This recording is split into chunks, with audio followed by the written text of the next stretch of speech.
Hello, and welcome to English for Everyone, where we practice real-life American English. Today we're going to learn to avoid some important mistakes, so let's get started. First, this is not correct. I like this one. A leopard can't change its spots. Some people just don't change. He said he'd change, but a leopard can't change its spots. Leopard? Leopard? Leopard? The word is not pronounced leopard. It's pronounced leopard. Use the short S sound, like red and 10, lep, leopard. And the second syllable is the sound, like in burger, closed, Together, leopard. Put the stress on the first syllable. Leopard. A leopard can't change its spots. That's an expression. It means people don't change. For example, if someone is a liar, they'll always be a liar, because a leopard can't change its spots. That's the expression. And this is a leopard. And a leopard has spots. Let's practice. Does a leopard have spots? That's right, a leopard has spots. Not a leopard, but a leopard. This is also not correct. Get something off your chest. If something's been waiting on you and you finally say it, you're getting it off your chest. If something's been waiting on you and you finally say it, you're getting it off your chest? If something's been waiting on you, this is not correct. First, I need has. If something has been. I cannot say if something been. If something has been waiting on you, does she mean this word, waiting on you? No, she means this word. But this word doesn't exist. I cannot say waiting on you, talking about the weight of something. The verb is weigh, so I have to say weighing. It's correct to say if something has been weighing on you, and you say it, you're getting it off your chest. So let's talk about the phrasal verb, weigh on. If something is weighing on you, that means you're worrying about something. Something is on your mind, you're worrying about it, something is weighing on you. So yeah, if you say it, if you tell somebody about it, you're getting it off your chest. First, this is not correct. Okay, I have to take this out of my chest. I cheated on my SAT exam. I have to take this out of my chest? That's not the expression. The expression is get. Get this off my chest. We use the verb get, not take, and we say off, not out of. I have to take this out of my chest? This is not the expression. The expression is get. You get something off your chest. You don't take something out of your chest. That sounds painful. You get something off your chest. Example. He's very worried. Something is weighing on him. Not waiting on him, weighing. Something is weighing on him. He's worried about something. Let's practice. Is he worrying about something? That's right. He's worrying about something. Is something weighing on him? That's right. Something is weighing on him. That's how we use the phrasal verb, weigh on. There's no weight on, it's weigh on. So we have these two words, weigh and weight. Keep watching until the end of the video for a full explanation and to practice with more phrasal verbs. This is also not correct. So hey everyone, welcome to linguamarina. In this video, I'm going to walk you through 100 most common idioms that native speakers actually use in daily life. I'm going to walk you through 100 most common idioms. I cannot say 100 most common idioms. I need the article the 100 most common idioms. Because I have the word most, I have to say the 100 most common. The 100 most common idioms. So example, she's going to walk you through the 100 most common idioms. Let's practice. Is she going to walk you through the 100 most common idioms?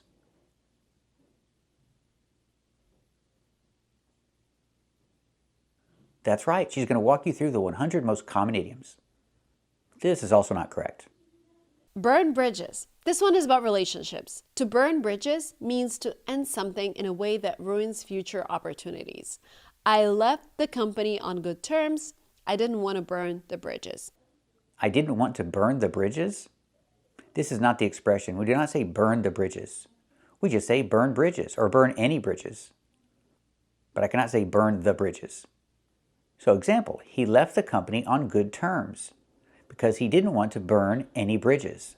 Not burn the bridges, but burn any bridges. Because if you burn bridges, that means you have conflicts with people and you can't go back. And he didn't do that. He left the company on good terms because he didn't want to burn any bridges.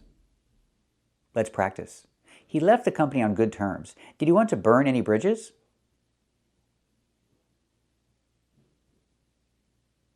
That's right, he didn't want to burn any bridges. This is also not correct. In hot water. If you're in hot water, you are in trouble.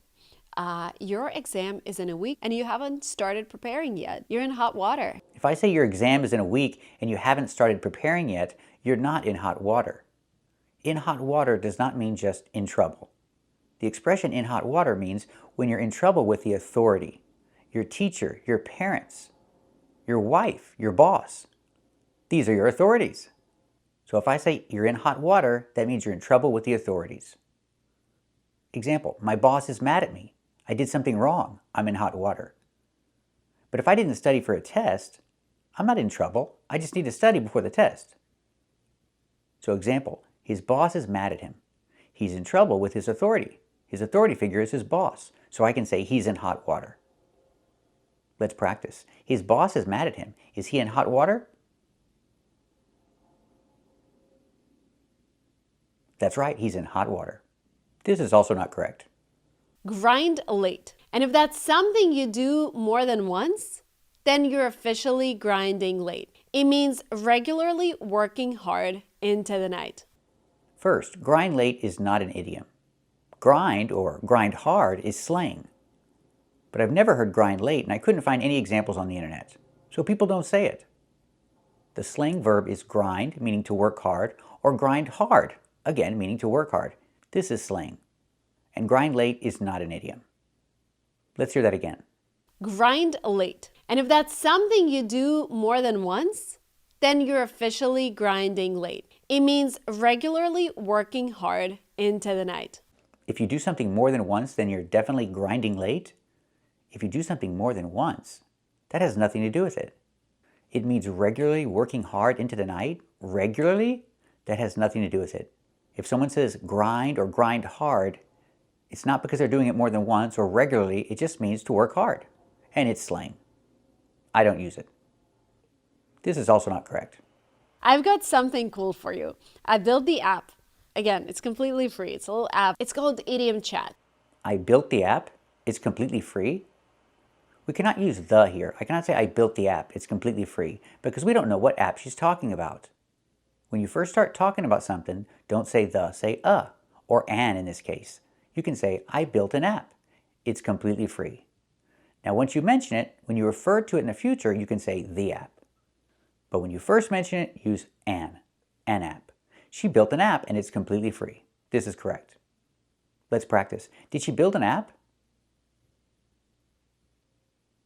That's right, she built an app and it's completely free. This is also not correct.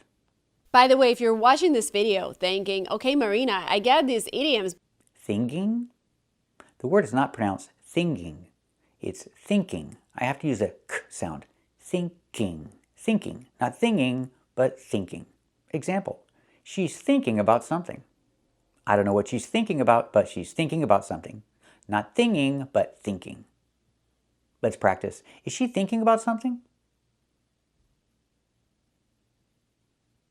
That's right. She's definitely thinking about something. This is also not correct.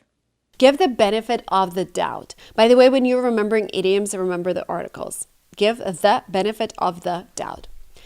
Giving the benefit of the doubt. The word is not pronounced of. I cannot say giving the benefit of the doubt. The word is pronounced of. We have to use the closed sound like in cup and up. Of. Giving the benefit of the doubt. Not of the doubt, but of. Example. I think the boy broke it. But the boy said the dog broke it. I'm not for sure. I'm not 100% sure, so I have to say it's possible that the dog broke it. I think the boy broke it, but I have to give the boy the benefit of the doubt. Because there's a doubt in my head. I have to give the boy the benefit of the doubt. If you're not 100% sure, do you give the person the benefit of the doubt? That's right. If you're not 100% sure, you give the person the benefit of the doubt. Thank you for watching, and keep watching for more. Before we learn our phrasal verb, we need to be sure about these two words, weigh and wait. The first word is weigh. Use the long A like day and say. Weigh. Weigh is the verb, and wait is a noun. Example, I weigh. I weigh about 150 pounds. Or I can say my weight. My weight is 150 pounds. Now let's learn the phrasal verb. Weigh in, or weigh in on. What's the difference? We use on when we have an object. You weigh in on something. If there's no object, you just weigh in. And what does it mean? It means to give your opinion. To give your opinion about something specific. Example, the team is presenting a project to their boss, and they're waiting for the boss to give his opinion on their project, on their presentation. They're waiting for their boss to weigh in. Weigh in means to give your opinion. If I have an object, I need on. They're waiting for their boss to weigh in on it. For example, if I use it as an object, I need to say weigh in on it. They're waiting for their boss to weigh in on it. Weigh in on it. They're waiting for their boss to give his opinion on it. So I can use the phrasal verb weigh in on. They're waiting for their boss to weigh in on it. Let's hear some examples.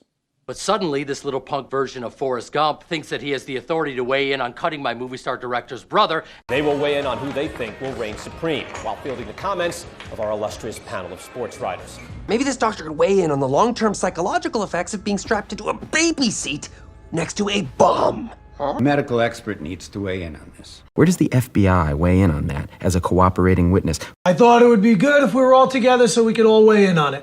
I want to know what happens next from now on so I can weigh in on it. I'm narrowing down the candidates, but I'd love for you to weigh in on it. Sure. So again, the example, the team just gave their presentation, and they're waiting for their boss to give his opinion. They're waiting for their boss to weigh in. Or with an object, they're waiting for their boss to weigh in on it. Weigh in on it. They're waiting for their boss to weigh in on it. Let's practice. Are they waiting for their boss to weigh in? That's right, they're waiting for their boss to weigh in. Are they waiting for their boss to weigh in on it?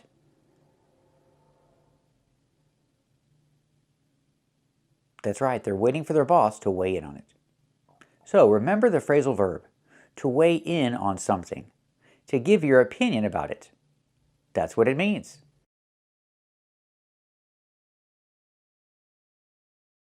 We're looking at the phrasal verbs put up and put in. They're both very similar. They're both similar to the verb install, but there are some differences. Let's take a closer look.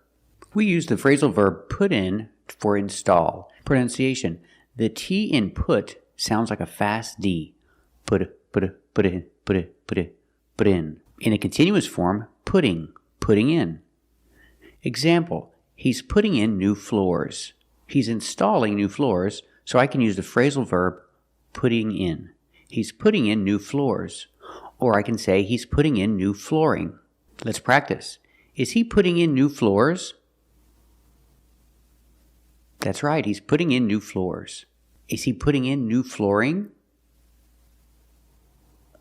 That's right, he's putting in new flooring. What about this guy? What is he doing? He's installing a new stove. So I can use the phrasal verb put in. He's putting in a new stove. Let's practice. What is he doing? Is he putting in a new stove? That's right, he's putting in a new stove. He got a new countertop. What is this? This is a countertop. He got a new countertop. And they installed the countertop, so I can use the phrasal verb put in. They put in a new countertop. Put in the present, in the past, put. It's the same. Make the fast D sound, put in. They put in a new countertop. Remember, countertop is singular, so we need for one a. They put in a new countertop. The idea, they installed a new countertop. Let's practice. Did they put in a new countertop? That's right, they put in a new countertop. And these guys, they're installing new windows. So I can use the phrasal verb put in. In the continuous form, putting in. Right now, they're putting in new windows. Let's practice. What are they doing? Are they putting in new windows? That's right, they're putting in new windows. Now let's talk about put up.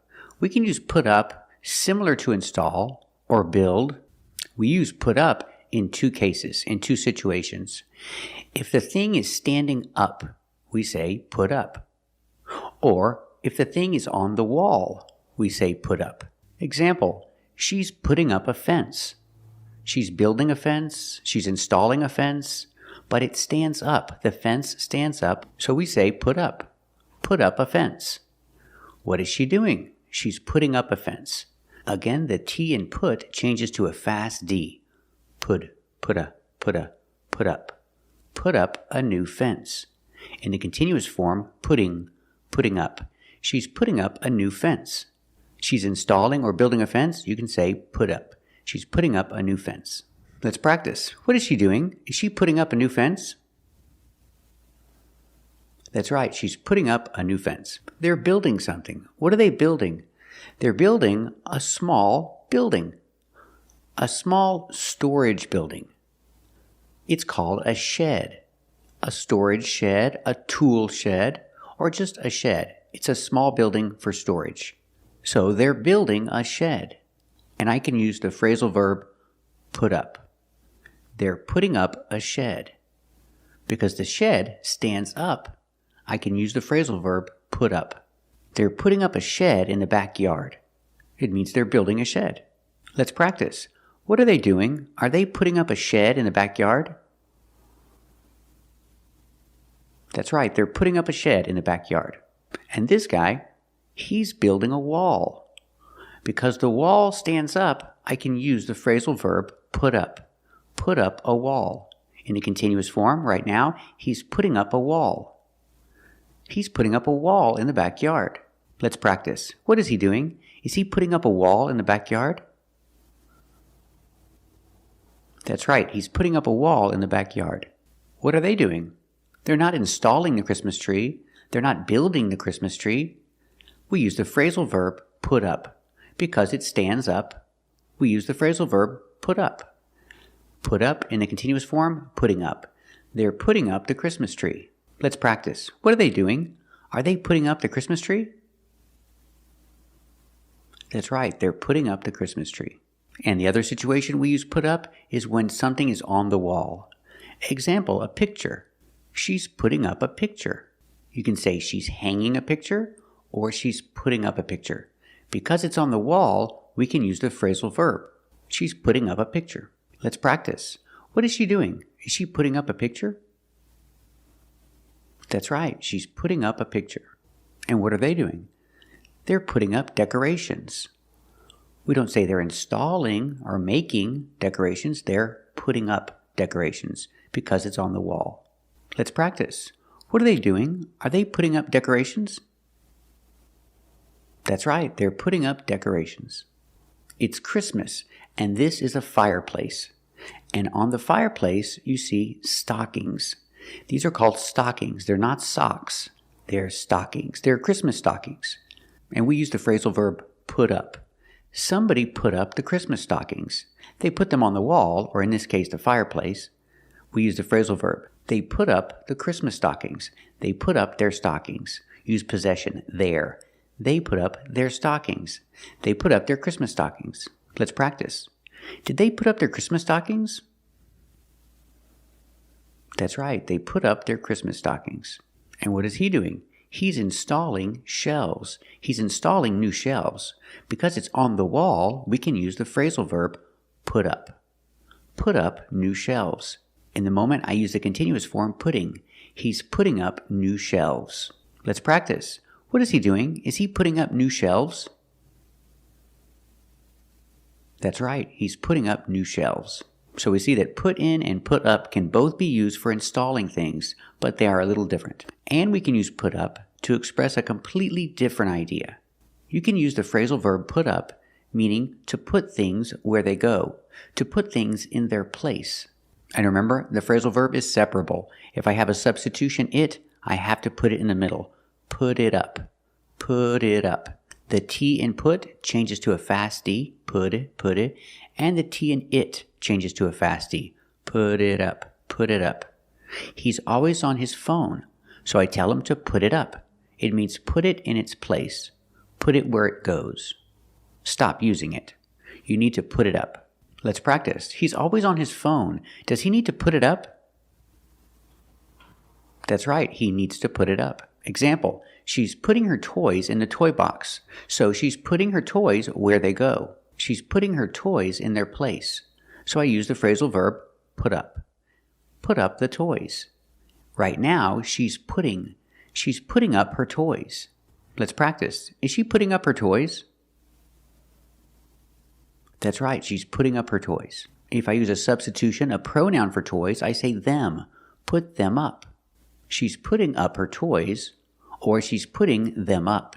If I use them, I have to put it in the middle. She's putting them up. He's putting the groceries in the cabinets, so I can use the phrasal verb put up. He's putting up the groceries. Let's practice. What is he doing? Is he putting up the groceries? That's right, he's putting up the groceries. And what is he doing? He just finished washing the clothes. He's putting the clothes where they go. So I use the phrasal verb put up. Put up the clothes. Right now, he's putting up the clothes. Let's practice. What is he doing? Is he putting up the clothes? That's right, he's putting up the clothes. So remember the different uses of phrasal verbs put in and put up. Thank you for watching. And if you like this video, subscribe to our channel. And if you want to become a member, click the join button. And we'll see you next time.